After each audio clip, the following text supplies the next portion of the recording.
أعوذ بالله من الشيطان الرجيم بسم الله الرحمن الرحيم نحمده ونصلي على رسوله الكريم أما بعد فأعوذ بالله من الشيطان الرجيم بسم الله الرحمن الرحيم الحمد لله نحمده ونستعينه ونستغفره ونؤمن به ونتوكل عليه ونعوذ بالله من شرور أنفسنا ومن سيئات أعمالنا من يهده الله فلا مضل له ومن يضلله فلا هادي له ونشهد أن لا إله إلا الله وحده لا شريك له ونشهد أن سيدنا محمدا عبده ورسوله أرسله بالهدى ودين الحق يظهره على الدين كله وكفى بالله شهيدا خصوصا على أفضلهم وخاتم النبيين محمد الأمين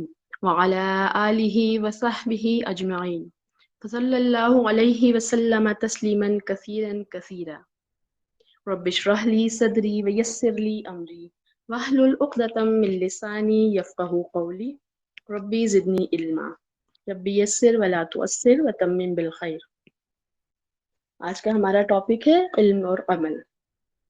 علم اور عمل اللہ کی عظیم نعمت ہے. یہ وہ انعام الہی ہے جس کی بنیاد پر انسان دیگر مخلوقات سے افضل ہے. امام بخاری رحمۃ اللہ علیہ فرماتے ہیں قول و عمل سے پہلے علم ہے، کیونکہ اللہ کا فرمان ہے سورہ محمد آیت نمبر 19 میں فَاعْلَمُوا أَنَّهُ لَا إِلَٰهَ إِلَّا اللَّهُ. سو اے نبی آپ جان لیں کہ اللہ کے سوا کوئی معبود نہیں. علم کی جو لفظی معنی ہے اس کا مطلب ہے، علم عربی زبان کا لفظ ہے اور اس کے معنی ہے جاننا، آگاہی، واقفیت، شعور یا باطنی روشنی. کسی بھی چیز کی صورت کا ذہن میں خاص ہو جانا بھی علم ہی کہلاتا ہے. اسلام میں دین علم ہے وہ پہلی بات جس کا حکم اللہ نے اپنے رسول کو دیتے ہوئے فرمایا. سورہ علق کی آیت نمبر 1 سے 5 تک ہے اقرأ بسم ربک الذی خلق خلق الانسان من علق اقرأ وربک الاکرم الذی علم بالقلم علم الانسان ما لم يعلم. پڑھ اے نبی صلی اللہ علیہ وآلہ وسلم اپنے رب کا نام لے کر جس نے پیدا کیا انسان کو جمے ہوئے خون سے. پڑھ اور تیرا رب بڑا ہی کریم ہے جس نے علم سکھایا، قلم کے ذریعے سے سکھایا انسان کو وہ علم جو وہ نہیں جانتا تھا. اب یہ جو پہلا میسج ہے یہ توحید کے بارے میں بھی ہو سکتا تھا کہ اس کے بغیر انسان کی نجات ہی نہیں، اور یہ قیامت کے بارے میں بھی ہو سکتا تھا کہ اس کے بغیر انسان کو نیک اعمال کا جذبہ بھی پیدا نہیں ہوتا. لیکن ان سب سے ہٹ کر ایک الگ سے لفظ جو ہے وہ بتایا گیا، وہ کیا تھا؟ پڑھ. یعنی یہ جو پڑھنے کا عمل ہے یہ اللہ رب العزت کو بہت زیادہ پسندیدہ ہے.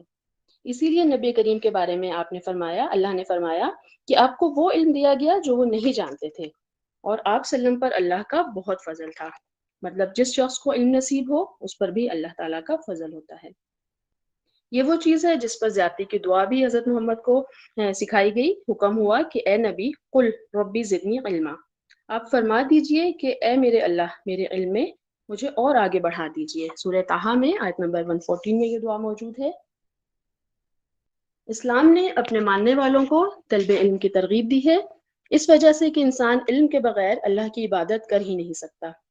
اسلام نے علم حاصل کرنے کی بہت زیادہ ترغیب دی ہے، تعلیم دی ہے. جیسا کہ ہم سنتے آ رہے ہیں شروع سے کہ ماں کی گود سے قبر تک علم حاصل کرو، یہ حکایات ہیں. علم حاصل کرنا ہر مرد و عورت پر فرض ہے. ان تمام باتوں سے بھی لوگوں کے جو ہے وہ ذہنوں میں بھی ہے یہ کہ علم حاصل کرنا کس قدر ضروری ہے. علم کیا ہے؟ علم نور ہدایت ہے، جبکہ جو جہالت ہے وہ تاریکی اور گمراہی ہے. علم ایمان کے ساتھ دنیا و آخرت میں رفعت و بلندی ہے، اور عمل جو ہے وہ علم کا ثمر ہے. یہی علم کی بنیاد ہے. لہٰذا طالب علم کے لیے ضروری ہے کہ جو جانے وہ اس پر عمل بھی کرے، ورنہ علم اس کے لیے وبال بن جاتا ہے. صحیح بخاری کی حدیث نمبر 71 میں ہے کہ اللہ تعالیٰ جس شخص کے ساتھ بھلائی کا ارادہ کرتا ہے اسے دین کی سمجھ عطا کر دیتا ہے. علم کی فضیلت اور دین علم کی جو اہمیت ہے اس کے بارے میں بہت ساری احادیث اور آیات موجود ہیں جن سے واضح ہوتی ہے. سورہ فاطر کی آیت نمبر 28 میں ہے اللہ سے اس کے وہی بندے ڈرتے ہیں جو علم رکھتے ہیں. مسند احمد کی حدیث 9111 میں جو شخص علم حاصل کرنے کے راستے پر چلے اللہ اس کے لیے جنت کے راستے آسان کر دیتا ہے۔ اسی طرح ایک اور حدیث ہے، جامع ترمذی کی حدیث ہے 2685۔ نبی اکرم نے فرمایا کہ ایک عالم کی فضیلت عابد پر ایسی ہے جیسے میری فضیلت تم میں سے ادنا کے اوپر۔ اب ہم میں سے کوئی بھلا کتنا بھی اعلیٰ ہو جائے اس کا کمپیریزن رسول اللہ صلی اللہ علیہ وآلہ وسلم سے ہرگز نہیں ہو سکتا، لیکن آپ صلی اللہ علیہ وسلم نے خود فرمایا کہ اس طرح فضیلت اس کی زیادہ ہوگی جیسے کہ میری فضیلت تم میں سے عام آدمی پر ہے، کیونکہ جو عابد ہے وہ تو عبادت گزار ہے، دن رات وہ عبادت میں لگا ہے، اس کی جو عبادت ہے وہ صرف اسی تک محدود ہے، جبکہ عالم اپنے علم سے ایسا نفع حاصل کر سکتا ہے کہ وہ اسی طرح کے کئی عبادت گزار لوگ اور بن جائیں، اس کا اجر اس کو آٹومیٹکلی ملتا رہے گا۔ حدیث میں آگے بیان کیا گیا کہ عالم کے لیے آسمانوں میں فرشتے، زمین میں چونٹیاں اور پانی میں مچھلیاں بھی دعا کرتی ہیں۔ اس حدیث کے اندر علم اور صاحب علم کی فضیلت کی واضح دلیل موجود ہے کہ علم جنت کے راستوں میں سے ایک راستہ ہے۔ فرشتے طالب علم کے لیے اپنے پر پھیلا دیتے ہیں اور اس کی مغفرت کے لیے زمین و آسمان کی ساری مخلوقات حتیٰ کہ مچھلیاں بھی پانی کے اندر موجود دعائیں کرتی ہیں اس کے لیے۔ اب بھلا بتائیں اس مذکورہ فضیلت سے بڑھ کر بھی کوئی اور فضیلت ہو سکتی ہے؟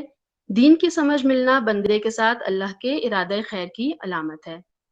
علم کی فضیلت و مقام کی وجہ سے علم میں رشک کرنا جائز ہے، چنانچہ حضرت عبداللہ بن مسعود رحمۃ اللہ علیہ رضی اللہ تعالیٰ عنہ نے فرمایا کہ رسول اللہ نے فرمایا، صحیح بخاری کی حدیث ہے 1409، دو ہی لوگ ہیں جن پر رشک کیا جا سکتا ہے، ایک وہ جس کو اللہ تعالیٰ نے مال دیا اور وہ اسے اللہ تعالیٰ کے راستے میں خرچ کرتا ہے، اور دوسرا وہ شخص جسے اللہ تعالیٰ نے حکمت دی، علم و قرآن و حدیث دیا، معاملہ فہمی دی اور وہ اپنی حکمت کے مطابق لوگوں کے فیصلے کرتا ہے۔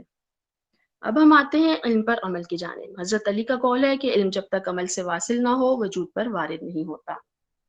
وہ عالم جو اپنے علم پر عمل نہیں کرتا وہ اس موم بتی کی طرح ہے جو لوگوں کو روشنی تو دیتی ہے لیکن خود جل کر اپنا وجود ختم کر دیتی ہے۔ شریعت میں دو چیزیں ہیں جو کہ بہت اہم ہیں، علم اور عمل، بس جو علم شرعی ہے وہی صحیح علم ہے اور جو عمل شرعی ہے وہ مقبولیت والا علم ہے۔ سنن ابن ماجہ میں 241 میں رسول اللہ صلی اللہ علیہ وآلہ وسلم نے فرمایا، انسان مرنے کے بعد اپنے پیچھے جو کچھ چھوڑ کر جاتا ہے ان میں تین چیزیں بہترین ہیں۔ سب سے پہلے نیک اولاد جو اس کے حق میں دعا کرے، پھر صدقہ جاریہ جس کا ثواب اسے اس کے مرنے کے بعد بھی پہنچتا رہتا ہے، اور تیسرے نمبر پر وہ علم ہے جس پر اس کے بعد بھی عمل ہوتا رہے۔ اب علم اپنی اصل میں ایک بحر بے کراں ہے اور انسانی عمل اس میں ایک تیرتی ہوئی کشتی کے مانند ہے، عمل کے بغیر اس کی قسمت میں ساحل نہیں ہوگا۔ وہ علم جس پر عمل نہ کیا جا سکے انسان کے خلاف ایک فرد جرم بن جاتا ہے۔ علم حاصل کرنا فرض ہے تو اس پر عمل کرنا واجب ہے، واجبات ترک کر دیے جائیں تو نوافل بھی کام نہیں آتے، اور علم پر عمل کر دیا جائے تو علم ایک اثاثہ بن جاتا ہے۔ علم اور عمل دو اٹل حقیقتیں ہیں، ایک کی بھی نفی کر دیں گے تو دوسری بھی آشنائے دوام نہیں ہوتی۔ علم کے بغیر عمل ایسے ہے جیسے پلاسٹک کے گملوں میں کاغذ کے پھول، نگاہوں کو تو بھاتے ہیں لیکن خوشبو نہیں دیتے۔ اسی طرح علم و عمل کا تعلق پھول اور خوشبو کی طرح ہے، کی چیزیں ہیں ان میں بھی جوڑے بنائے، دنیا و آخرت جوڑا ہے، زمین و آسمان بھی جوڑا ہے، اب ہے جزا و سزا۔ اسی طرح عمل بالمعروف و نہی عن المنکر، یعنی نیکی کا حکم دینا اور برائی سے روکنا، یہ بھی جوڑا ہے۔ یعنی صرف نیکی کا حکم کر دینا ہی کافی نہیں ہے کہ آپ نے بس کسی کو بتا دی اچھی بات اور آپ کے لیے وہی کافی ہوگی، نہیں، بلکہ اگر آپ کسی کو کوئی برا کام کرتے دیکھیں، کوئی برائی کرتے دیکھیں تو اس کو روکنا بھی آپ کے اوپر اتنا ہی ضروری ہے۔ یہ اسلام کا چھٹا رکن بھی ہے۔ پھر ہے علم اور عمل، یہ بھی جوڑا ہے، صرف علم کو حاصل کر لینا کافی نہیں ہے۔ اگر آپ بغیر علم کے کوئی عمل کر رہے ہیں تو ہو سکتا ہے کہ آپ ایسا عمل کر رہے ہوں جو نبی پاک صلی اللہ علیہ وآلہ وسلم نے سکھایا ہی نہیں، اس کی تعلیم ہی نہ دی ہو، اس کا حکم ہی نہ دیا ہو، آپ جسٹ اپنا ٹائم ویسٹ کر رہے ہو، اور اگر آپ کے پاس علم ہے اور آپ جانتے بوجھتے کسی بات پر عمل نہیں کر رہے تو آپ مشکل ہے۔ جیسا کہ پرانی قوموں میں ہوتا تھا کہ وہ اپنی مرضی کی کتابوں میں سے باتیں نکالتے تھے، جن پر ان کو آسانی ہوتی تھی ان پر عمل کر لیتے تھے، اور جو ان کو مشکل لگتا تھا وہ چھوڑ دیتے تھے۔ تو ایسا نہیں ہے، اگر آپ کے پاس علم ہے تو آپ کو اس پر عمل بھی کرنا ہے۔ حضرت امام بخاری کے بارے میں روایت ہے کہ وہ روز کے 1000 نفل بھی پڑھتے تھے۔ اچھا، اب جو عبادات وہ کرتے تھے وہ ان کی وفات کے ساتھ ہی وہ ختم ہو گئے، وہیں پر اس کا جو تھا دور پیریڈ وہ ختم ہو گیا، لیکن انہوں نے جو احادیث جمع کی، جتنی محنت ان پر کی اس کا اجر ان کو آج تک مل رہا ہے، اور روز بروز یہ اجر جو ہے وہ بڑھتا ہی جا رہا ہے، کم نہیں ہو رہا، یہ ان کا صدقہ جاریہ ہے۔ اسی طرح اگر ہم مولانا مودودی اور ڈاکٹر اسرار احمد کی بات کرتے ہیں تو انہوں نے بھی اپنی زندگی میں بہت ایفرٹس کی، بہت زیادہ انہوں نے اپنے قرآن پاک کو اور حق کی بات پھیلانے میں، اسلام کو پھیلانے میں بہت زیادہ ایفرٹس کی، تو ان کی یہ جو کوششیں ہیں وہ اب تک جاری ساری ہیں، اللہ تعالیٰ نے ان کو جو ہے ان کی تمام کوششوں کا اجر اب تک دے رہا ہے۔ اچھا، اللہ تعالیٰ نے قرآن میں فرمایا کہ اللہ کی خشیت اور معرفت جو ہے وہ اہل علم کو ہی حاصل ہے۔ اللہ تعالیٰ نے حضرت آدم کو آسمانوں پر بھی علم سکھایا اور فرشتوں کے ذریعے ان کے علم کی بنیاد پر سجدہ کروایا۔ اس سے کیا ہوا؟ فرشتوں پر انسانی برتری اور عظمت کو واضح فرما دیا، جبکہ فرشتوں نے اللہ تعالیٰ سے کہا کہ آپ انسانوں کو زمین پر نائب کیوں بنا کر بھیج رہے ہیں، جبکہ یہ تو زمین پر فساد برپا کرے گا۔ تو اللہ تعالیٰ نے ان سے کہا کہ آپ چیزوں کے نام بتائیں، جو کہ انہوں نے اللہ کے حکم سے بتا دیے، کیونکہ اللہ تعالیٰ نے ان کو علم دیا تھا۔ اللہ تعالیٰ نے کہا کہ جو میں جانتا ہوں وہ تم نہیں جانتے۔ تو حضرت اسرار احمد، ڈاکٹر اسرار احمد فرماتے ہیں کہ اللہ سے ڈرو اور دین کی سمجھ حاصل کرو تاکہ تم بصیرت کے ساتھ اللہ کی عبادت کرو۔ اللہ جسے چاہتا ہے بھلائی عطا کر دیتا ہے، دین کی سمجھ عطا کرتا ہے۔ دین کی سمجھ خیر اور عمل صالح کی بنیاد ہے۔ اس سے بندہ یہ سمجھ جاتا ہے کہ وہ اپنے رب کی عبادت کیسے کرے، وضو کیسے کرے، غسل کیسے بنائے، نماز کیسے پڑھے، اس نے روزے کیسے رکھنے ہیں، حج ادا کیسے کرے اور عمرہ کیسے کرے۔ جو علم وہ حاصل کر رہے اس سے وہ واجبات میں اور سنت میں تمیز حاصل کر لیتا ہے، اور اس طرح اس کے جہالت کے بادل جب چھٹ جاتے ہیں تو وہ جان جاتا ہے کہ اس کو نکاح کیسے کرنا ہے، خرید و فروخت کیسے کی جائے گی، گناہوں کا کفارہ کیسے ادا ہوگا۔ اس سے جو بندہ ہے جو علم حاصل کر رہا ہے وہ اپنی قوم کے لیے بھی مشعل راہ بنتا ہے، وہ اپنے آس پاس کے لوگوں کو بھی سیدھی راہ دکھاتا ہے، تو اس سے بندہ اپنی زندگی میں بھی اور مرنے کے بعد بھی روشنی حاصل کرتا رہتا ہے۔ چنانچہ جو علم ہے وہ قلب کا نور بھی ہے اور یہ قبر کا نور بھی بن جاتا ہے، حشر کا نور بھی ہے اور پلسرات کا بھی۔ عالم آدمی جو ہے مرنے کے بعد بھی زندہ رہتا ہے، جبکہ جو جاہل ہے وہ اپنی زندگی میں بھی مردہ ہی ہوتا ہے۔ سورہ زمر کی آیت نمبر 9 میں ہے، کیا وہ لوگ جو علم رکھتے ہیں بے علموں کے برابر ہو سکتے ہیں؟ بات صرف یہ ہے کہ نصیحت وہی لوگ حاصل کرتے ہیں جو عقل والے ہیں۔ فضیلت علم کے سلسلے میں جو علماء ہیں ان میں امام شافعی فرماتے ہیں کہ طلب علم نفل نماز سے زیادہ، لیکن یہ بات اس کے لیے ہے جو علم سے استفادہ حاصل کرنا چاہتا ہے۔ اسی طرح علم نافع کے کچھ آداب و اصول ہیں۔ علم نافع یعنی نفع والا علم، جو اسے اللہ کی عبادت بنا دیتے ہیں، اس میں اخلاص سبھی عبادتوں میں مطلوب و مقصود ہے۔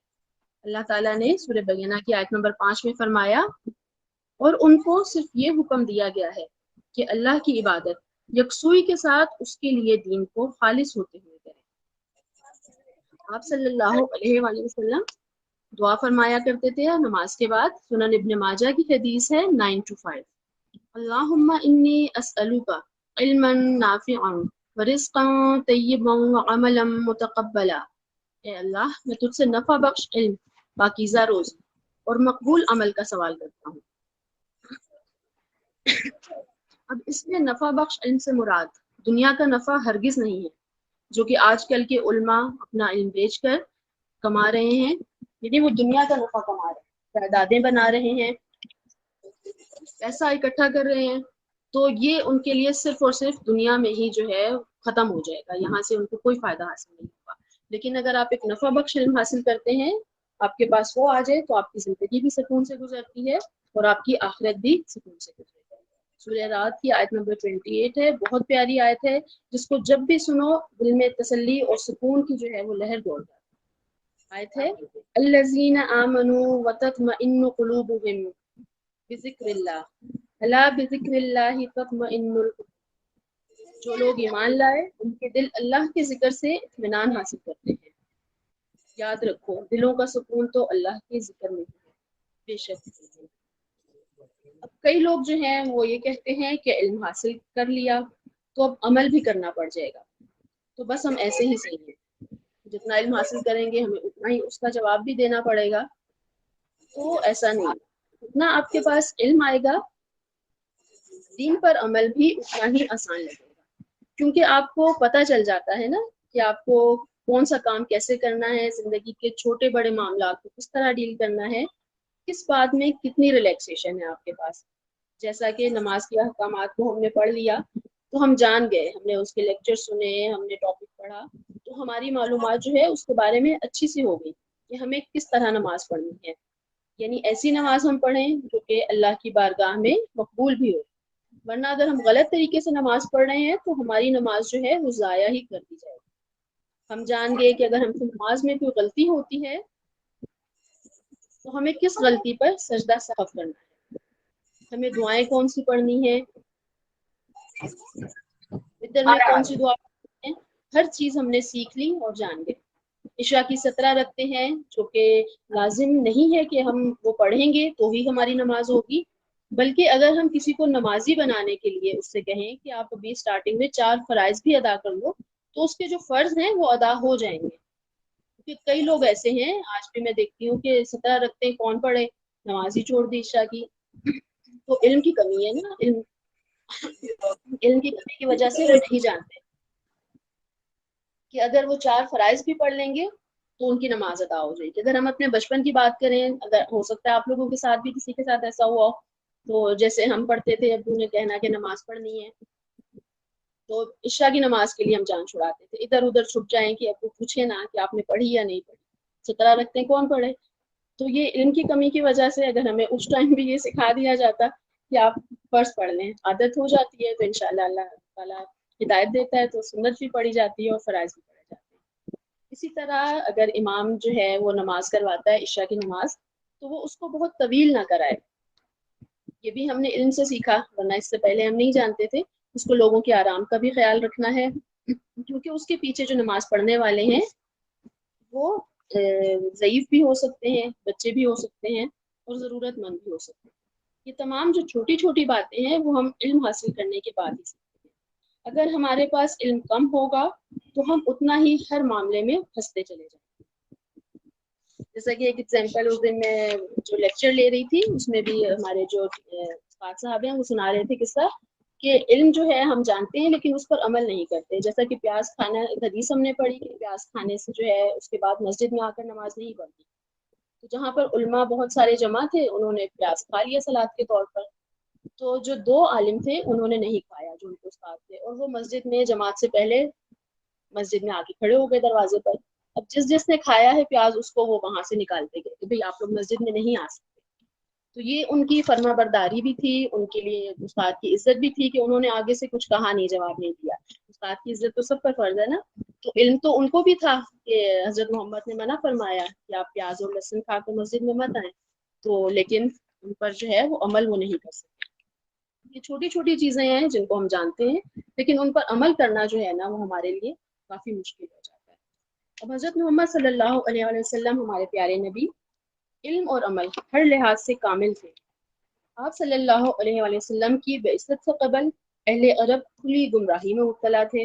ان کے پاس نہ علم تھا, نہ عمل تھا, نہ شریعت تھی, کچھ بھی نہیں تھا, جاہل تھے, بدو قوم تھی. لیکن جو علم اور عمل ہمیں ملا, اس قوم کو ملا, حضرت محمد صلی اللہ علیہ وسلم کی امت کو حاصل ہوا, وہ رسول اللہ کے توسط سے ہی حاصل ہوا. اللہ نے آپ صلی اللہ علیہ وسلم کو علم نافع اور عمل صالح کے ساتھ بھیجا.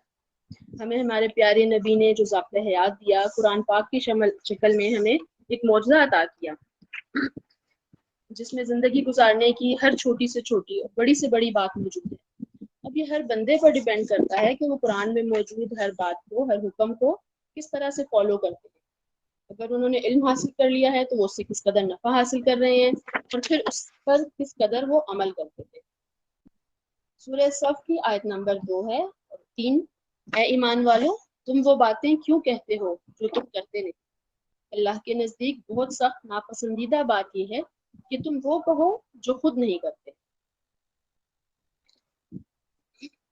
اب اس جو آیت ہے اس کے ضمن میں ہم سب اپنا اپنا جو ہے نا وہ احتساب کر لیں ایک نظر میں کہ ہم نے علم سیکھا, ہم نے جو جان لیا, ہم نے اتنے عرصے میں جو کچھ پڑھا, تو ہم نے اس پر جو ہے وہ کتنا عمل کیا، ہم نے اس کو کتنا سمجھا؟ کیا ہم نے یہ پڑھ لیا کہ پردہ کرنا لازم ہے، باریک لباس پہننے والی عورتیں جو ہے وہ قیامت کے دن ننگی ہوں گی؟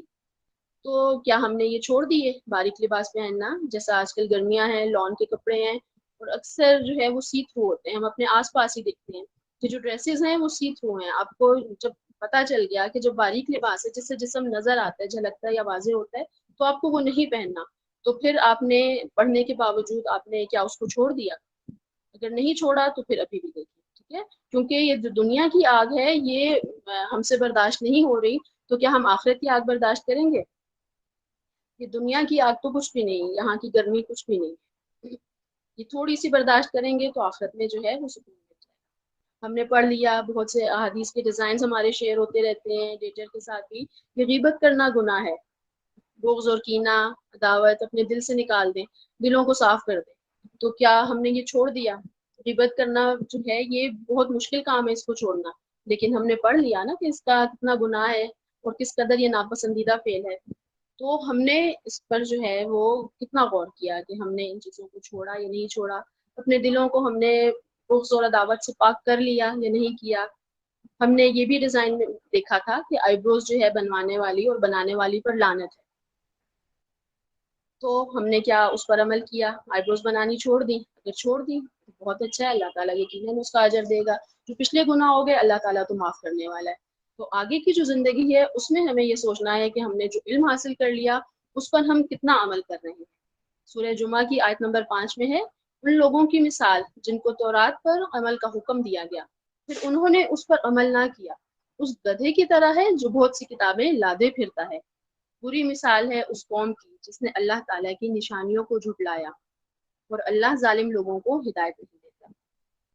اب یہ تورات میں اللہ تعالیٰ نے واضح طور پر جو ہے وہ بتا دیا گیا تھا کہ حضرت محمد صلی اللہ علیہ وسلم کی آمد کا، کہ وہ تشریف لائیں گے، آخری نبی حضرت محمد صلی اللہ علیہ وسلم ہوں گے، اور تمام نشانیاں بتا دی گئی تھیں اور وہ لوگ جانتے تھے، لیکن انہوں نے صرف اور صرف ضد کی بنا پر حضرت محمد صلی اللہ علیہ وسلم کو جھٹلایا۔ انہوں نے نہیں مانا، کیوں؟ کیونکہ وہ ان کی قوم میں سے نہیں تھے، ایک بدو قوم سے تھے، تو اس لیے انہوں نے مانا ہی نہیں، جھٹلا دیا۔ حالانکہ وہ آپ صلی اللہ علیہ وسلم کی جو ہے بعثت سے قبل جانتے تھے کہ حضرت محمد صلی اللہ علیہ وسلم امین ہے، صادق ہے، ان کی سچائی ان کی اچھائی کے بارے میں ہر بندہ ہر بچہ جانتا تھا۔ لیکن جب انہوں نے دیکھا کہ یہ تو نبی پاک جو ہے وہ یہاں سے آئے ہیں، دوسری قوم سے آئے ہیں، تو انہوں نے ضد میں جو ہے ان کے دلوں نے قبول نہیں کیا کہ وہ اس بات کو مانے، انہوں نے اللہ تعالیٰ کی جو بتائی ہوئی نشانیاں تھیں ان کو جھٹلا دیا، تو رات جو ہے وہ چھپا دی گئی، جو اصل تھی اس کو چھپا دیا گیا، چھوٹی چھوٹی قیمتوں پر بیچا گیا۔ یہ ہم نے بہت تفصیل سے پڑھا ہے سورہ بقرہ میں بھی۔ تو ان لوگوں کے بارے میں کہا گیا اس میں کہ اللہ تعالیٰ ظالم لوگوں کو ہدایت نہیں دیتا۔ صحیح بخاری کی حدیث نمبر 100 میں ہے، آپ صلی اللہ علیہ وآلہ وسلم نے فرمایا کہ اللہ تعالیٰ علم کو اس طرح نہیں اٹھائے گا کہ اس کو بندوں سے چھین لے، بلکہ وہ علماء کو موت دے کر اٹھا لے گا، حتیٰ کہ جب کوئی عالم باقی نہ رہے گا تو لوگ جاہلوں کو سردار بنا لیں گے، ان سے سوالات کیے جائیں گے اور وہ بغیر علم کے جواب دیں گے، پھر وہ خود بھی گمراہ ہوں گے اور لوگوں کو بھی گمراہ ہوں گے۔ یعنی آپ صلی اللہ علیہ وسلم نے جو ہے وہ فرماتے تھے کہ اللہ تعالیٰ علم کو اس طرح نہیں اٹھا لے گا کہ وہ ختم ہو جائے گا یا کتابیں جو ہیں وہ حذف کر دی جائیں گی، بلکہ وہ جو ہے بندوں کو ہی اٹھا لے گا، جو علماء ہوں گے حق پر ہوں گے ان کو اٹھا لیا جائے گا اس دنیا سے، اور اس طرح سے جو علم ہے وہ اس دنیا سے ختم۔ اچھا، علم جو ہے وہ ایک ہوتا ہے علم جو کہ اور دوسرا ہوتا ہے معلومات۔ اچھا، معلومات جو ہے وہ غیر مسلموں کو بھی حاصل ہوتی ہیں، علم جو ہے وہ علم نافع وہ صرف مومن کے سینے میں ہی ہوتا ہے، کیونکہ علم نافع ایک نور ہے جو صرف مومن کے سینے میں ہی ہوتا ہے۔ شریعت نے علم کی بہت بڑائی اور فضیلت بھی بیان کی ہے۔ ابن قیم رحمۃ اللہ علیہ فرماتے تھے کہ اللہ نے اس امت کے اہل علم کی بہت بڑی فضیلت ہے۔ قرآن مجید کی آیت میں بھی ملائکہ کی گواہی بھی بتائی گئی اور علم والوں کی گواہی کا بھی ذکر کیا گیا۔ سورہ آل عمران کی آیت نمبر 18 میں ہے، اللہ نے اس بات پر گواہی دی کہ اس کے سوا کوئی عبادت کے لائق نہیں، اور فرشتوں میں بھی اور علم والوں میں بھی۔ علم و عمل کی اہمیت کا اندازہ اس بات سے بخوبی لگایا جا سکتا ہے کہ جب غزوہ بدر کی فتح کے نتیجے میں، کہ ہم پچھلے جو لیکچر میں ماشاءاللہ ہمارا بہت پیارا لیکچر دیا تھا، اس میں ہم نے سنا کہ غزوہ بدر کی جو فتح ہوئی تھی اس کے نتیجے میں جو قیدی بنائے گئے تھے ان سے کیا فدیہ لیا گیا کہ کفار کے لیے مسلمانوں کو لکھنا پڑھنا جو ہے وہ سکھانا ہے، ان کا یہ فدیہ مقرر کیا گیا۔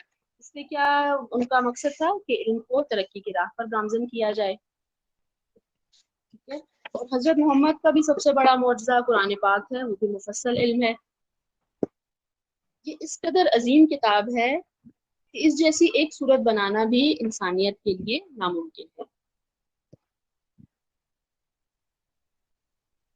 حضرت عمر بن خطاب رضی اللہ تعالی عنہ جب مدینہ میں تھے تو ان کے پاس گورنر مکہ نافع بن حارث آئے۔ حضرت عمر رضی اللہ عنہ نے پوچھا کہ آپ نے مکہ میں کسی کو اپنا جانشین بنایا ہے؟ تو انہوں نے فرمایا کہ میں نے اپنے غلام کو اپنا جانشین بنا دیا ہے۔ حضرت عمر اس پر حیران ہوئے اور انہوں نے کہا کہ غلام کو جانشین بنایا؟ تو انہوں نے کہا کہ وہ حافظ قرآن اور عالم فرائض ہے۔ اس پر حضرت عمر رضی اللہ تعالی عنہ نے فرمایا کہ تمہارے نبی صلی اللہ علیہ وآلہ وسلم نے فرمایا ہے اللہ اس کتاب کی وجہ سے کچھ لوگوں کے مقام بلند کر دیتا ہے اور کچھ لوگوں کو اس کتاب پر عمل نہ کرنے کے سبب ذلیل کر دیتا ہے۔ تو اس کتاب پر عمل کرنا جو ہے سیکھ تو ہم نے لیا، لیکن اس پر عمل کرنا کس قدر ضروری ہے۔ جو ایک طالب علم ہونے کی حیثیت سے ہماری ذمہ داری کیا ہے کہ ہم اس چیز کو بہت اہم خیال کرتے ہوئے، اس کی اہمیت کا اندازہ کرتے ہوئے قرآن کریم کے جو حفظ ہے، تجوید، اس سب پر غور کریں اور قرأت سے جو ہے نا ہم ان چیزوں کا آغاز کریں۔ یعنی قرآن پر ہم جو علم حاصل کر رہے ہیں اس پر عمل کا آغاز ہم نے کس طرح کرنا ہے؟ قرآن کا جو تجوید ہے اور قرأت، اس سے آغاز کریں، اس کو ہم بہترین کریں، جو علم حاصل کر رہے ہیں اس پر عمل کریں، پھر سنت کی تعلیم حاصل کریں، اور آگے بھی اسی طرح جو ہے وہ ذمہ داری ہے کہ جو کچھ بھی سیکھیں اس پر اپنا حسب استطاعت جو ہے علم کریں۔ اور صحیح علم وہی ہے جو صاحب علم کے اندر اللہ کے لیے خشیت اور اس کے اپنے اندر خاکساری اور عاجزی پیدا کرے۔ اس لیے کیا کرنا ہے اللہ کے بندو؟ اللہ سے ڈرو، اپنے امور کو اسی طرح سیکھو جس طرح تمہارے رب نے تمہیں حکم دیا ہے، اور جان لو کہ عبادت اسی وقت درست ہوگی جب اخلاص کے ساتھ صحیح علم یعنی کتاب و سنت کی روشنی میں کی جائے۔ اللہ تعالی ہمیں علم صحیح اور علم صالح کی دولت سے نوازے۔ جزاکم اللہ خیرا کثیرا، سبحانک اللہم و بحمدک، اشہد ان لا الہ الا انت، استغفرک و اتوب الیک۔ ربنا لا تؤاخذنا ان نسینا او اخطأنا، ربنا ولا تحمل علينا اثرا كما حملته على الذين من قبلنا، ربنا اننا سمعنا مناديا ينادي للإيمان أن آمنوا بربكم فآمنا، ربنا فاغفر لنا ذنوبنا وكفر عنا سيئاتنا وتوفنا مع الأبرار۔